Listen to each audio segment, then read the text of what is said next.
네, 사사기 강의 31번째 시간으로 소망이 사라진 세대라는 제목으로 하나님 말씀 함께 나누도록 하겠습니다. 이제 우리는 그 마지막 사사인 그 삼손의 이야기를 시작하려고 합니다.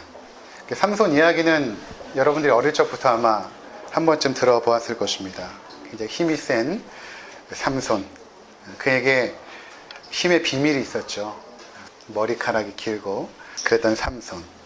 그 힘의 비밀을 알기 위해서 은밀하게 접근한 드릴라. 그의 집요한 설득에 넘어가서 결국에는 힘의 그 근원을 알려주게 되고, 힘을 잃어버린 삼손은 다곤 신전에 제주를 부리는 광대가 되어서 그렇게 조롱을 받게 되죠. 그러니까 마지막에 신전 두 기둥에 자기의 몸을 묶고 나서 하나님 힘을 주시옵소서, 마지막으로 힘을 주시옵소서 기도할 때에 그 기둥이 넘어져서 그 다곤 신전 안에 모든 사람들이 죽게 되는 그 이야기, 우리가 어렴풋하게 아마 알고 있을 것입니다. 근데 제가 이 이야기를 준비하면서도 어릴 적에 들었던 이야기들을 생각해 보면, 그때 선생님들이 삼손이 좋은 사람이라고 했던 것인지 아니면 나쁜 사람이라고 했던 것인지, 삼손이 좋은 사람이라 본받으라고 말했던 것인지 아니면 본받지 말라고 말했던 것인지 가물가물했습니다. 자, 사실 삼손의 이야기는 하나님의 구원의 이야기입니다. 우리가 앞서 살펴본 11명의 사사들이 어떠했습니까? 아마 지금은 조금 잊혀졌겠지만 그래도 머릿속에 남아있는 것은 어떤 것이냐면, 그동안 등장했던 11명의 사사들은 다 연약하고 허물이 많고 실패한 인생을 살았죠. 근데 그러한 자들을 통하여 하나님은 구원의 역사를 계속해서 이뤄나가십니다. 그래서 지난 시간에 입다 이야기 다음에 등장했던 3명의 소사사들, 그들을 통해 우리가 깨닫게 된 것은 무엇인가 하면, 인간이 세운 그 어떤 지도자라고 할지라도 우리에게 소망이 될 수가 없다는 것입니다. 결국에는 자신들의 유익과 욕망을 따라 살아가더라 라는 것이 결론이었던 것입니다. 그러므로 성경은 우리의 시선을 이제는 의와 평강의 왕이신 예수 그리스도께로 향하게 하는 것입니다. 너희가 아무리 노력하여도 너희가 세운 왕들은 너희에게 결코 소망이 될 수 없다 라는 것을 보여주고 있다는 것입니다. 삼손의 이야기도 동일선상에 있습니다. 하나님의 구원의 이야기입니다. 하나님께서 이제 그의 백성을 어떻게 구원해 나가실 것인가 하는 것이 주제입니다. 이것을 이제 삼손을 통하여서 이제 보여주게 되는 것입니다. 그래서 여러분들이 이 삼손 이야기를 읽어 가다 보면 처음에는 삼손에 대한 기대감이 생깁니다. 그의 출생부터 너무나 신비로웠기 때문입니다. 그래서 점차적으로 실망하게 될 것입니다. 어떻게 하나님의 은혜 가운데 태어난 삼손이 이러한 삶을 살 수 있는가? 뿐만 아니라 그를 둘러싸고 있는 이스라엘 백성들의 모습을 보면 더 엉망입니다. 어떻게 선택받은 하나님의 백성들이 이 지경까지 내몰리게 되었는가? 이런 부분들을 우리가 보게 될 것입니다. 그런데 이러한 지도자의 타락이나 이스라엘 백성의 불순종에도 불구하고 하나님께서는 신실하게 그의 구원을 이뤄 나가십니다. 이 관점이 사사기를 읽어감에 있어 아주 중요한 시각인 것입니다. 하나님께서 과연 어떻게 일하시는가? 전혀 소망이 없는 인간들을 통하여 하나님은 어떻게 일하시는가? 이것을 여러분들이 발견할 수 있다면 큰 은혜가 되어집니다. 또한 소망 없는 이 땅에서 하나님을 기대하고 소망하게 될 것입니다. 오늘 삼손 이야기의 첫 번째 시간으로 그 출생의 배경을 말하고 있습니다. 1절을 한번 다 같이 보시면, 이스라엘 자손이 다시 여호와의 목전에 악을 행하였으므로 여호와께서 그들을 40년 동안 블레셋 사람의 손에 넘겨주시니라. 여기 보면 이스라엘 백성이 다시 여호와의 목전에 악을 행하였다 이렇게 나옵니다. 이 표현은 사사기 전체에서 총 7번 등장합니다. 다시 여호와의 목전에 악을 행하니라. 이 다시라는 말은 계속해서 반복적으로 그렇게 하더라는 것입니다. 그러니까 죄라는 것이 원어로 하마르티아죠. 하마르티아라는 것은 관역을 벗어났다는 것입니다. 하나님께서 우리 인간을 창조하셨을 때의 목적은 하나님의 영광을 나타내고 또 그분으로 말미암아 영원히 즐거워하는 그러한 존재였는데, 그 하나님의 목적을 벗어나 버렸다는 것입니다. 그리고 인간이 어떻게 살기 시작했냐면 자기의 영광을 위하여, 그리고 자기의 쾌락과 즐거움을 위하여 사는 존재가 되었다는 것이죠. 그런 존재인 것입니다. 우리가 죄를 가진 존재. 그래서 이러한 존재가 되어버렸기 때문에 우리가 죽지 않고는 계속해서 죄를 반복할 수밖에 없습니다. 인간은 이 다시로부터의 죄를 결코 벗어날 수 없습니다. 잠깐 동안 후회할 수는 있겠죠. 내가 그때 왜 그렇게 죄를 범했을까? 하지만 다시 여호와의 목전에 악을 행하는 존재입니다. 아무리 후회하고 가슴을 치고 눈물을 흘려도 인간은 또다시 죄를 범합니다. 여호와의 목전에서. 여기서 벗어날 수 있는 방법은 없습니다. 벗어날 사람도 없습니다. 벗어날 길도 없습니다. 인간은 다시 여호와의 목전에 죄를 범합니다. 이것이 총 7번 사사기에 기록되었다는 것은 어떤 의미가 있냐면 실은 완전수죠. 모두가 타락했다는 것입니다. 모두가 이 다시 여호와의 목전에 악을 행하는 범죄로부터 벗어날 수 없다는 것입니다. 모두가. 그래서 여호와께서 어떻게 하시는가? 그들을 40년 동안 블레셋 사람의 손에 넘겨주시니라. 성경에서 40이라는 수는 고난의 완전수를 말합니다. 출애굽한 이스라엘 백성이 40년 동안 광야 생활을 하지 않았습니까? 예수님께서도 40일 동안 금식을 하시죠. 이 성경에서 40일은 고난의 완전수입니다. 그러니까 이스라엘 백성들이 이러한 죄악으로 말미암아 완전한 고난 가운데 있었다. 완전한 고통 가운데 있었음을 의미하는 것입니다. 이렇게 언급하고 나서 한 가족을 소개하죠. 그 가족이 누구냐면 마노아 가족입니다. 이 마노아 가족이 어떤 상태에 있었는가? 아이가 없었다라는 것입니다. 무슨 의미냐면 지금 사사기는 삼손의 이야기에서 이스라엘 백성, 즉 하나님의 백성, 가나안 땅에 들어간 그 하나님의 백성의 모습을 이제는 한 가족을 통하여 보여주길 원하는 것입니다. 그래서 이 마노아 가족, 그리고 그 마노아 가족 사이에 태어난 그 삼손을 통하여 그 당시에 하나님의 백성들이 어떻게 살았는가를 성경이 보여주고자 하는 것입니다.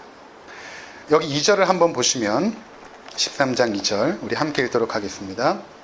소라 땅에 단지파의 가족 중에 마노아라 이름하는 자가 있더라. 그의 아내가 임신하지 못함으로 출산하지 못하더니. 아이가 없었다는 내용인데 이것을 이렇게 표현하죠. 임신하지 못함으로 출산하지 못하더니. 임신하지 못했다라고만 해도 될 텐데 임신하지 못하더니 출산하지 못하였더라. 똑같은 의미의 내용을 반복적으로 우리 가운데 들려주고 있습니다. 이건 뭐냐면 마노아 가족이 임신하지 못했다라는 것을 강조하고 있는 것입니다. 여기서 이제 끝나지 않습니다. 그냥 이렇게만 언급하면 되는데 3절에 보면 여호와의 사자가 마노아의 아내에게 나타납니다. 그리고 이렇게 말합니다. 내가 본래 임신하지 못함으로 출산하지 못하였으니. 지금 그 마노아의 가족의 그 아픔의 상태, 그 고통의 상태를 아주 강조하여서 드러내고 있는 것입니다. 이 성경에서 임신하지 못한다라는 것은 이 가족에게 소망이 없다라는 것을 의미하는 것입니다. 그러니까 이것을 2번씩이나 강조하는 것은 이 가족 가운데 소망이 완전히 끊어져 버렸다는 것입니다. 생육하고 번성하여 땅에 충만해지는 것이 하나님의 축복입니다. 그런데 그것이 끊어져 버렸다는 것은 이 가족에게 소망이 없다라는 것입니다. 지금 우리나라도 세계 최고의 저출산 국가입니다. 이유가 무엇입니까? 미래 소망이 없다라고 판단을 하고 있는 것입니다. 마노아 가족에게 아이가 없다는 것은 소망이 없다는 것을 의미합니다. 이것은 동시에 그 당시에 이스라엘 백성들에게 소망이 없다라는 것을 말하고 있는 것입니다. 그 다시 여호와의 목전에 악을 범하는 그 상태에서 너희들은 소망이 없다라는 것입니다. 더 나아가서 이 말씀은 모든 인류에게 소망이 없다라는 것을 의미하는 것입니다. 여러분, 하나님을 떠난 인간들이 과연 소망이 있을까요? 태초에 인간이 에덴에서 하나님을 떠날 때에 자기가 자기 인생의 주인 노릇을 하면 굉장히 행복할 줄 알았습니다. 그런데 그 결과는 참혹했습니다.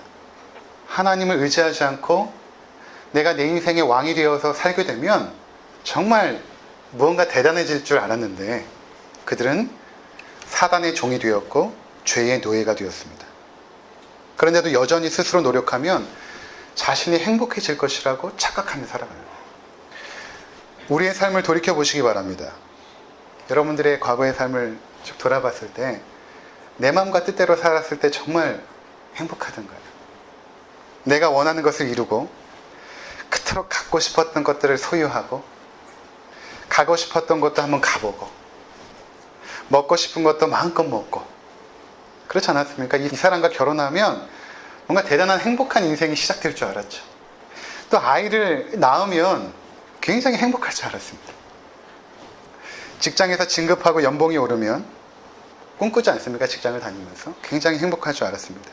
내가 하는 사업이 잘 되고 수입도 많아지고 우리 청년들은 아마 대기업에 취업하면 세상 다 가진 것 같을 것입니다. 양복도 입고 투피스 예쁘게 입고 대기업에 탁 문을 열고 들어갈 때에 세상을 다 가진 것 같을 것입니다. 근데 막상 그 자리에 간 친구들 얘기 들어보면 그렇지 않다는 거예요. 오히려 옛날에 공부했을 때가 제일 좋았대요. 그 뭡니까? 그렇게 노력해서 들어갔는데 그렇게 노력해서 지금도 그렇게 치열하게 노력해서 자기가 있는 자리에 들어오려고 하는 사람들이 있는데 거기에 있는 대부분의 청년들이 이게 뭔가 내가 그렇게 노력해서 들어온 이 자리가 결국 행복하지 않다라는 것입니다. 그때 우리에게 찾아오는 것이 무엇입니까? 허무입니다.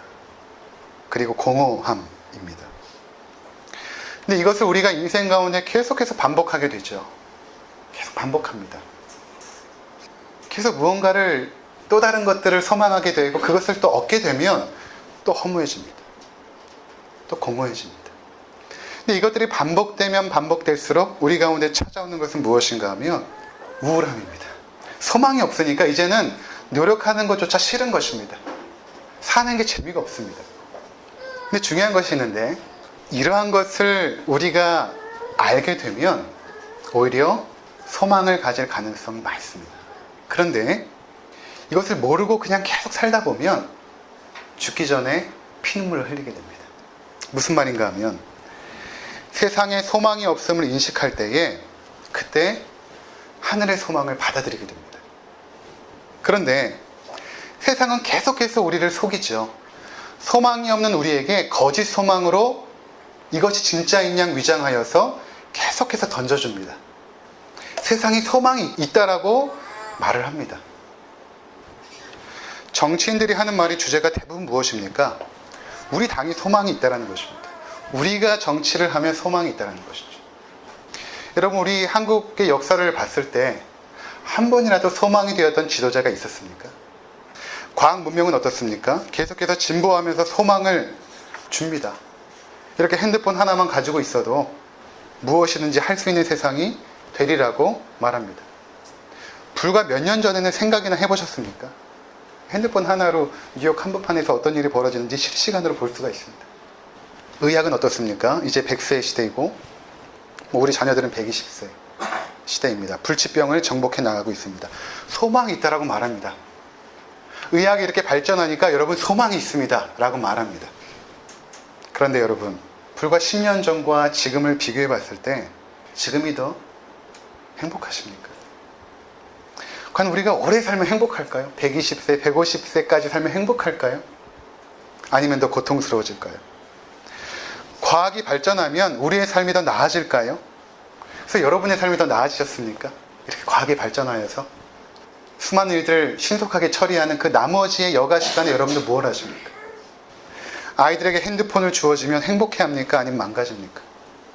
우리가 지금 속고 있는 것입니다. 세상이 거짓 소망을 계속 던져주는데 우리는 거기에 속아서 이게 소망인 것처럼 생각하고 평생을 살아가다가 죽기 전에 깨닫게 되는 거예요. 후회도 소용이 없습니다. 좀 오래된 통계지만 2012년 대검찰청 통계에 의하면 한 해 사기 범죄 발생 건수가 한국이 5만 1236건, 일본이 7125건. 이것을 인구 비율로 따져보니까 이 대한민국의 사기 건수가 일본의 20배입니다. 왜 이렇게 대한민국의 사기 건수가 많은가? 일본의 20배. 그만큼 우리가 잘 속는 것입니다. 잘 속으니까 속이는 자들이 나타나는 것입니다. 똑똑한 척을 하죠. 근데 알면서도 속습니다. 지금 우리가 속고 있다는 것입니다. 세상은 우리의 눈과 귀를 통제하면서, 그렇죠? 세상을 통제하는 사람들 있지 않습니까? 언론을 통제하고 우리가 보고 듣는 것들을 통제하는 자들 있죠. 그들이 우리를 속이는 것입니다. 세상에 소망이 있다고. 왜 그렇게 하는 것일까요? 여기 악한 영들이 역사하죠. 세상에 소망이 있다고 생각하면 하나님을 찾지 않습니다. 하나님을 찾는 대부분의 사람들은 세상에 대하여 절망한 자들이죠. 이곳에 소망이 없구나. 세상에 소망이 없다고 깨닫게 되면 소망의 하나님을 붙잡을 수 있기 때문에 자꾸만 세상에 소망이 있다고 속이는 것입니다. 성경은 우리에게 말합니다. 하나님을 떠난 인생은 소망이 없다. 이것을 여러분들이 빨리 깨달으면 깨달을수록 우리 인생을 가치 있게 살 수 있습니다. 헛된 것에 시간, 에너지들 허비하지 않고. 근데 문제는 무엇인가 하면 이것을 깨닫지 못한다는 것입니다. 마노아의 가족이 자신의 가족에게 소망이 없음을 인정한다면 하나님께 나아가야죠. 이것이 전형적인 하나님의 백성들의 모습이었습니다. 예를 들어서 사무엘상 1장에 보면 한나가 아이가 없죠. 그러니까 실로에 있는 그 성전에 올라가서 기도하는데 통회하면서 괴로워하면서 기도합니다. 너무나 괴롭게 기도를 하죠. 이게 정상이라는 것입니다. 소망이 없음을 인정하는 것은 괴롭죠. 이게 정상입니다. 그래야만 하나님께 나아가게 됩니다. 이 세상에 소망이 없으니까 이 세상 바깥에서 우리를 구원하실 하나님을 소망하게 되는 것입니다. 그럴 때 하나님께서는 그의 자녀들에게 소망을 주십니다. 근데 마노아의 가족을 보면 지금 아무 생각이 없는 것입니다. 그들이 하나님 앞에 기도했다라는 기록이 없습니다. 그냥 그러한 삶에 적응해버린 것입니다. 그것을 어떻게 알 수 있는가 하면 지금 이 마노아의 가족이 이스라엘 전체 축소판이라고 말씀을 드렸잖아요. 그 당시 이스라엘 모습을 한번 보시기 바랍니다. 사사기 15장 11절. 유다 사람 3,000명이 에단바위 틈에 내려가서 삼손에게 이르되 너는 블레셋 사람이 우리를 다스리는 줄을 알지 못하느냐? 내가 어찌하여 우리에게 이같이 행하였느냐 하니 삼손이 그들에게 이르되 그들이 내게 행한 대로 나도 그들에게 행하였노라 하니라. 자, 여기 지금 어떤 장면인가 하면 나중에 살펴보게 되겠지만 삼손이 블레셋을 치려고 할 때 유다 지파, 이스라엘의 대표적인 지파죠. 유다 지파 3,000명이 삼손에게 내려옵니다. 그리고 삼손에게 뭐라고 말하냐 하면 왜 너는 블레셋 사람이 우리를 다스리는 줄을 알지 못하느냐, 이렇게 말합니다. 지금 이스라엘 백성이 블레셋 백성을 진멸해야 되는데 뭐라고 말하냐면 대표적인 지파 유다 지파가 그들이 우리를 다스리는 것이 너무나 당연하고 합당한데 너는 왜 지금 여기에 초를 치고 있느냐, 이렇게 말하고 있는 것입니다. 이것이 하나님의 백성들이 하는 소리입니다. 블레셋은 죄와 더러움과 우상 숭배의 상징입니다. 근데 이스라엘 백성들은 이미 그러한 삶에 동화가 되어져 버린 것입니다. 그래서 그것을 즐기기까지 합니다. 그들은 이미 죄에 물들었고 우상 숭배에 길들여졌습니다. 그리고 이것이 지금 얼마나 잘못된 것인가에 대한 인식조차 없는 것입니다. 마노아 가족은 이 고통스러운 상황에 고통하지 않습니다. 그냥 그러려니 아무 생각 없이 살아가는 것입니다. 원래 이스라엘 백성은 그렇지 않았습니다. 사사기 3장 8절에서 9절 보면 여호와께서 이스라엘에게 진노하사 그들을 메소포타미아 왕 구산 리사다임의 손에 파셨으므로 이스라엘 자손이 구산 리사다임을 8년 동안 섬겼더니 이스라엘 자손이 여호와께 부르짖으매. 이스라엘 백성은 고통 가운데 늘 하나님 앞에 부르짖었습니다. 찾아볼까요? 사사기 3장 14절. 이에 이스라엘 자손이 모압 왕 에글론을 18해 동안 섬기니라. 이스라엘 자손이 여호와께 부르짖음에 여호와께서 그들 위하여 한 구원자를 세우셨으니 됐고요. 4장 3절. 사사기 4장 3절. 야빈왕은 철병거가 900대가 있어 20년 동안 이스라엘 자손을 심히 학대하였으므로 이스라엘 자손이 여호와께 부르짖었더라. 6장 7절 8절. 이스라엘 자손이 미디암으로 말미암아 여호와께 부르짖음으로 여호와께서 이스라엘 자손에게 한 선자를 보내셨으니. 여기까지. 10장 10절. 이스라엘 자손이 여호와께 부르짖어 이르되 우리가 하나님을 버리고 바알들을 섬김으로 주께 범죄하였나이다 하니. 자, 이렇게 이스라엘 백성들이 고통 가운데 하나님 앞에 부르짖었단 말이에요. 그동안은. 물론 이런 부르짖음이 사사기에서는 회개의 모습은 아닙니다. 그냥 그 고통이 너무 심하니까 하나님께 도와달라고 그렇게 나간 것입니다. 진정한 회개의 모습은 아니었습니다. 그런데 그것조차 사라져버린 것입니다. 이제는. 블레셋에 의해서 40년 동안 압제를 당함에도 불구하고 이스라엘 백성이 여호와께 부르짖었다라는 기록이 없습니다. 계속 반복됐던 기록이 사라져버린 것입니다. 괴로움과 고통을 느낀다는 것은 어떻게 보면 그나마 건강하다라는 반증입니다. 그런데 다쳐서 피가 철철 나는데 고통을 느끼지 않는다라고 한다면 이것은 몸에 심각한 문제가 생겼다든지 아니면 죽은 사람인 것입니다. 지금 이스라엘의 상태가 이러한 상태가 된 것입니다. 더 이상 영적으로 회복 불가능한 상태가 된 것입니다. 이사야 1장 5절과 6절을 제가 읽어드리겠습니다. 너희가 어찌하여 매를 더 맞으려고 패역을 거듭하느냐? 온 머리는 병들었고 온 마음은 피곤하였으며 발바닥에서 머리까지 성한 곳이 없이 상한 것과 터진 것과 새로 맞은 흔적뿐이거늘 그것을 짜며 싸매며 기름으로 부드럽게 함을 받지 못하였도다. 이것이 그 당시에 이스라엘 백성들의 상태였던 것입니다. 그리고 동시에 우리 인류의 상태인 것입니다. 그러니까 우리 인류는 스스로 도저히 헤어날 수 없는 소망이 없는 타락한 세대가 되었다는 것입니다. 소망이 없습니다. 우리의 노력을 통해서 회복될 수 있는 여지가 조금이라도 있으면 좋겠는데 전혀 없습니다. 저희 아버지께서 폐암으로 7년 전에 돌아가셨는데 항암 치료를 1년 받으시고 너무 힘들어 하셔서 안암 샘병원에 가서 거기 이제 암 전공의 몇 분과 상의한 끝에 임상으로 하는 그런 치료법이 있어서 그것을 하시기로 결정을 하였습니다. 인삼에서 얻은 추출물을 가지고 긴 주사바늘을 통해서 등으로 해서 이 폐에 직접 이렇게 넣는 그런 치료법이었습니다. 동시에 여러 가지 음식요법이라든지 뜸이나 관장 등 몸에 있는 독소를 제거하고 자기 몸의 자가 면역력 그리고 자연 치유력을 향상시켜서 이 암세포를 죽이고 회복하는 그런 치료법을 함께 병행을 했습니다. 이제 음식을 좋은 것을 먹어야 되는데 돈만 해도 엄청나게 들어가더라고요. 할 수 있는 방법이라고는 다 해보는 것입니다. 살 수만 있다면. 근데 그렇게 6개월 정도 하시다가 돌아가셨습니다. 제가 그때 뭘 깨달았냐 하면 그때 우리 아버지가 회복 불가능한 상태에 있었구나.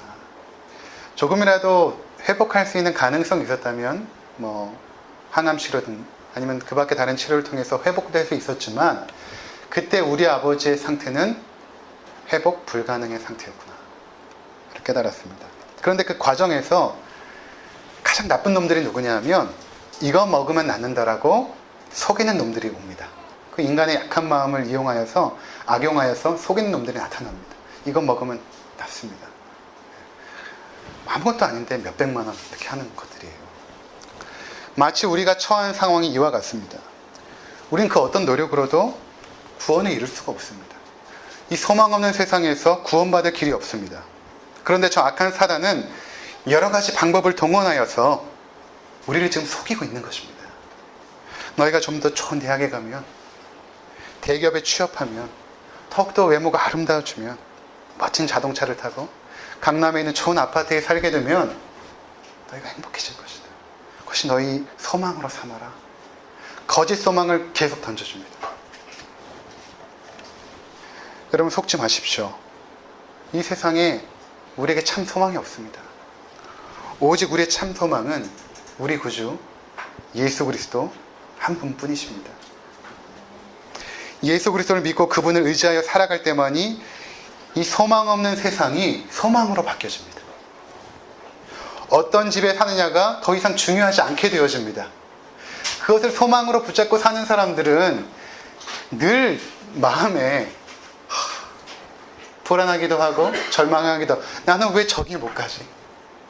나는 왜 저 아파트에 못 들어가지? 어떤 직장에 취업하느냐가 그렇게 중요하지 않습니다.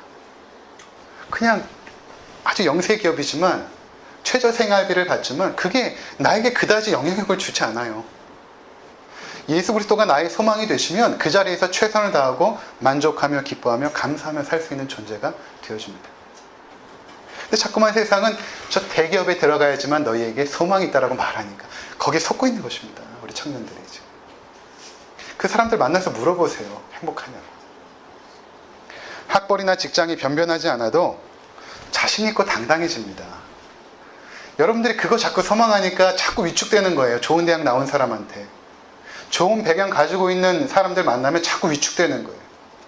그 위축되는 모습이 더 불쌍한 것입니다. 우리 안에 살아계신 예수 그리스도를 참 소망으로 붙잡고 살아가면 항상 기뻐하고 항상 감사하는 생활을 하게 됩니다. 여기에는 우리 모든 성도들이 참 소망 되신 예수 그리스도만을 붙잡고 사시기를 주의 이름으로 부탁을 드립니다. 기도하시겠습니다.